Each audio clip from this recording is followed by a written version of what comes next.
Now, listen carefully and answer questions 1 to 7.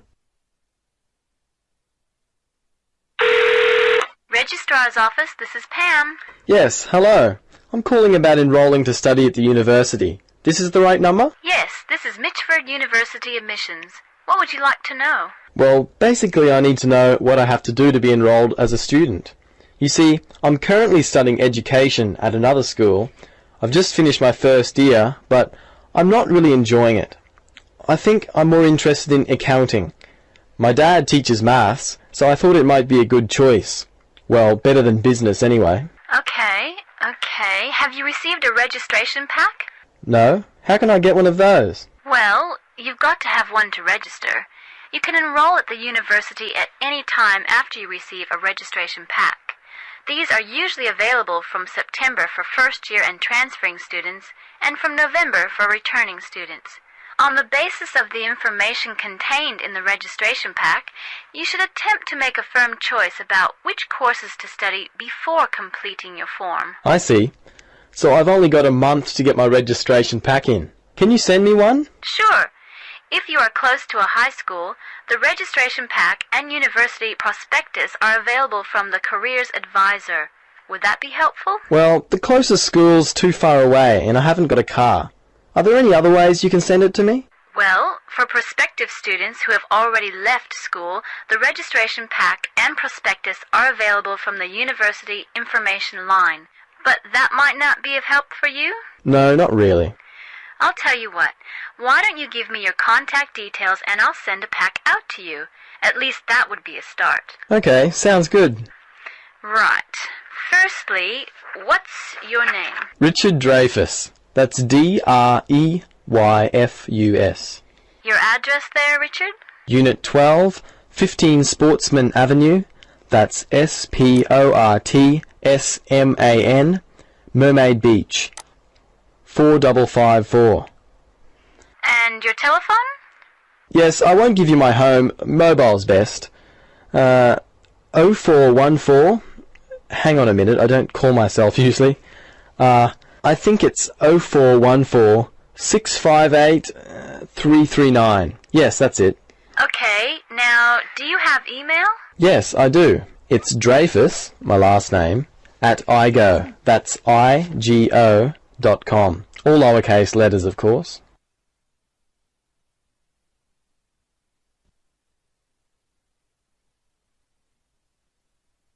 Now listen carefully and answer questions 8 to 10. Okay, that looks fine. Now, do you have any questions for me? Yes, I've got a friend who is interested in studying at the university.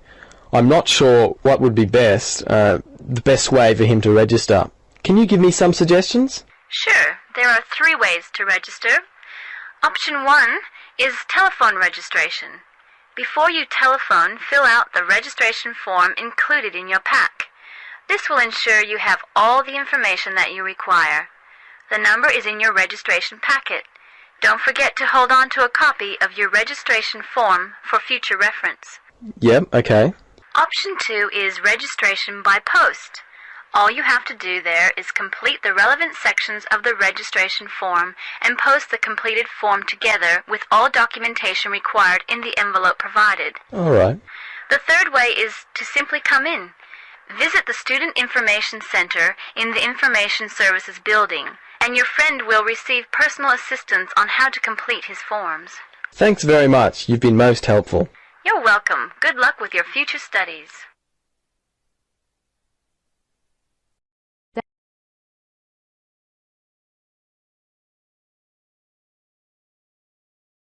Now, listen carefully and answer questions 11 to 16.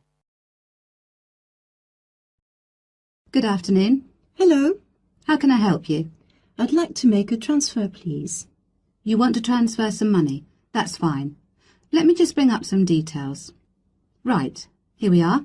Can you tell me your name, please? It's Alice Deltour. Okay, and your date of birth? 20th of February 1982. Right, and for security, can I have the first letter of your password? It's V. And the 5th letter? That's F. Fine. Now, where do you want to make the transfer to and from? I'd like to send money from my current account abroad. Which country are you sending it to? To China. My boyfriend is on holiday there, and he's run out of money. Oh dear. China, okay. Now, there are several ways to do this.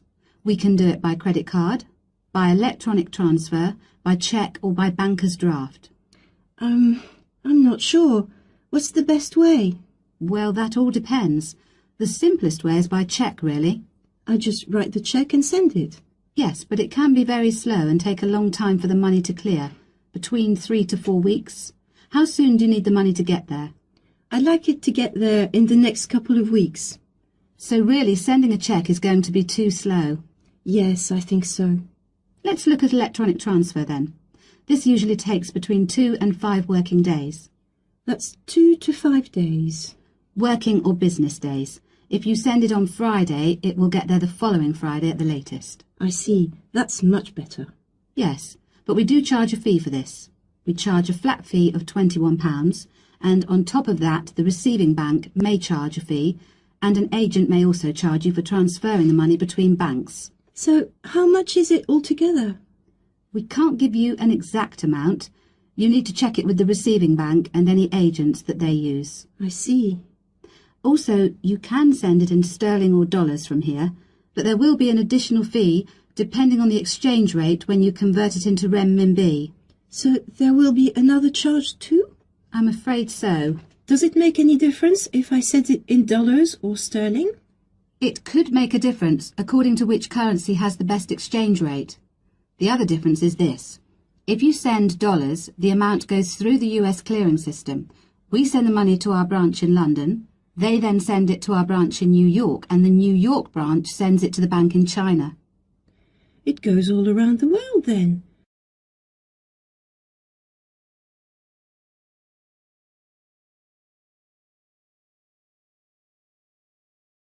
Now listen and answer questions 17 to 20. What about if I send sterling? In that case, we send it to our branch in London. From there it may go directly to China, unless the bank in China has an agent in London, in which case we transfer it to the London agent, and they send the money on to China. So how do I proceed with the transfer? OK, first we'll need some details about the beneficiary from you. The who? The beneficiary, the person receiving the money. OK, what do you need to know?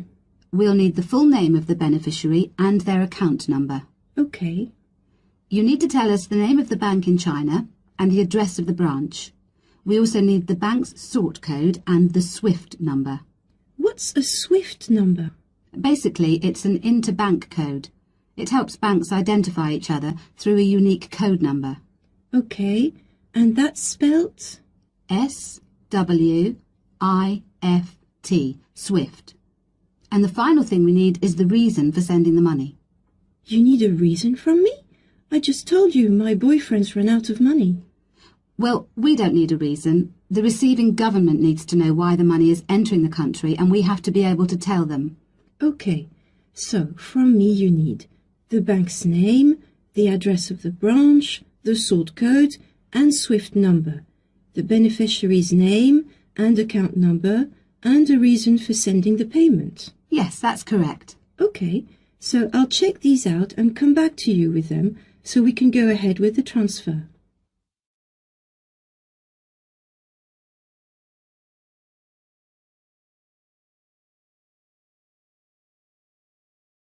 Now listen carefully and answer questions 21 to 25. Professor Pite, as a young scientist in Antwerp, you were part of the team that discovered the Ebola virus in 1976. Can you tell how did it happen? I still remember. Some day in September, a pilot from Sabina Airlines brought us a shiny blue thermos and a letter from a doctor in Kinshasa, in what was then Zara in the thermos. He wrote there was a blood sample from a Belgian nun who had recently fallen ill from a mysterious sickness in Yambuku, a remote village in the northern part of the country. He asked us to test the sample for yellow fever. These days, Ebola may only be researched in high-security laboratories. How did you protect yourself back then? We had no idea how dangerous the virus that we were dealing with was. And there were no high-security labs in Belgium back then. We just wore our white lab coats and protective gloves. When we opened the thermos, the ice inside had largely melted and one of the valves had broken. Blood and glass shards were floating in ice water. We fished the other, intact test tube out of the slop and began examining the blood for pathogens using the methods that were standard at the time. But the yellow fever virus apparently had nothing to do with the nun's illness. No, and the test for Lassa fever and typhoid fever were also negative. What then could be? Our hopes were dependent on being able to isolate the virus from the sample. To do so, we injected it into mice and other lab animals. At first, nothing happened for several days.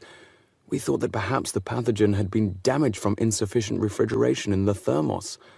But then, one animal after the next began to die. We began to realize that the sample contained something quite deadly. But you continued. Other samples from the nun who had just died arrived from Kinshasa. When we were just about able to begin examining the virus under the electron microscope, the World Health Organization entrusted us to send all of our samples to a high-security lab in England. But my boss at the time wanted to bring our work to a conclusion no matter what. He grabbed a vial containing virus material to examine it, but his hand was shaking and he dropped it on a colleague's foot. The vial shattered. My only thought was, oh shit! We immediately disinfected everything, and luckily our colleague was wearing thick leather shoes. Nothing happened to any of us.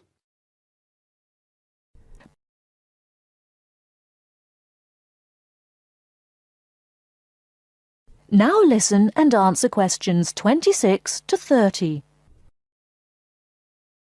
Were finally able to create an image of the virus using the electron microscope. Yes, and our first thought was, what the hell is that? The virus that we'd spent so much time searching for was a very big, long, and worm-like. It had no similarities with yellow fever. Rather, it looked like the extremely dangerous Marburg virus, which, like Ebola, causes a hemorrhagic fever. In the 1960s, the virus killed several laboratory workers in Marburg, Germany. Were you afraid at that point? I knew almost nothing about the Marburg virus at the time. When I tell my students about it today, they think I must be from the Stone Age. But I actually had to go to the library and look it up in the Atlas of Virology. It was the American Center for Disease Control which determined a short time later that it wasn't the Marburg virus, but a related unknown virus. Hundreds of people had already succumbed to the virus in Yambuku and the area around it. You were also the one who gave the virus its name. Why Ebola? On that day, our team sat together till late into the night. We had a couple of drinks discussing the question. We definitely didn't want to name the new pathogen Yambuku virus, because that would have stigmatized the place forever. There was a map hanging on the wall, and our American team leader suggested looking at the nearest river and giving the virus its name. It was the Ebola River. So by around 3 or 4 in the morning, we had found a name.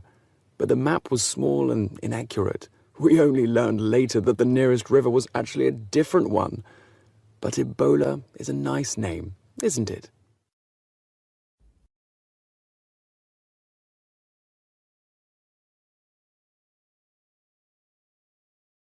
Now listen to the tape and answer the questions. Anne Bonny was one of the 2 most famous female pirates. She sailed on the crew of Calico Jack Rackham. Anne was romantically involved with Calico Jack, but she could be counted as none the less as fearless as any other pirate. She was born in County Cork, daughter of an attorney and his maid. The lawyer left Ireland in disgrace, but found fortune in the Carolinas. There, he amassed a fortune and bought a large plantation. A ne'er-do-well pirate sailor, named James Bonney married Anne in an attempt to steal the plantation, but Anne's father instead disowned her. Bonney then took Anne to the Bahamas, where he turned informer to Governor Woodes Rogers, turning in any sailor he didn't like as a pirate for a handsome reward. Anne quickly grew to dislike her spineless husband and quickly caught the eye of one Calico Jack Rackham, a pirate of some renown.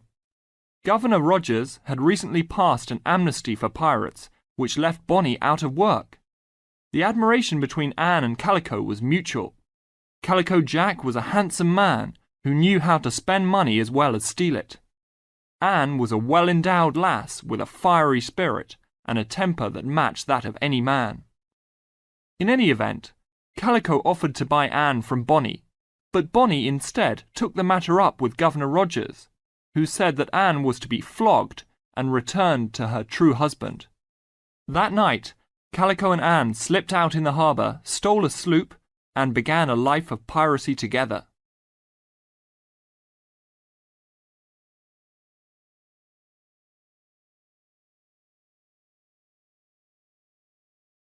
Questions 36 to 40.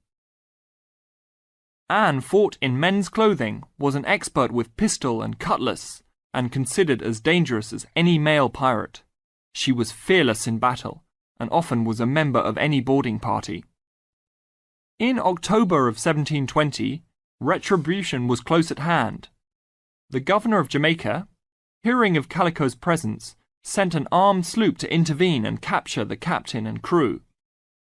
Calico's ship, Revenge, was caught by surprise, and much to Anne's dismay, the pirates fought like cowards and were taken far too easily. Anne and Mary Read were also captured, but, upon capture, confessed their sex and pleaded to be tried separately after they gave birth. Both women were pregnant at the time. Both received separate trials from the men, but were still sentenced to hang. Mary Read escaped the hangman by dying from fever while in jail. Anne, however, received several stays of execution before mysteriously vanishing from official records.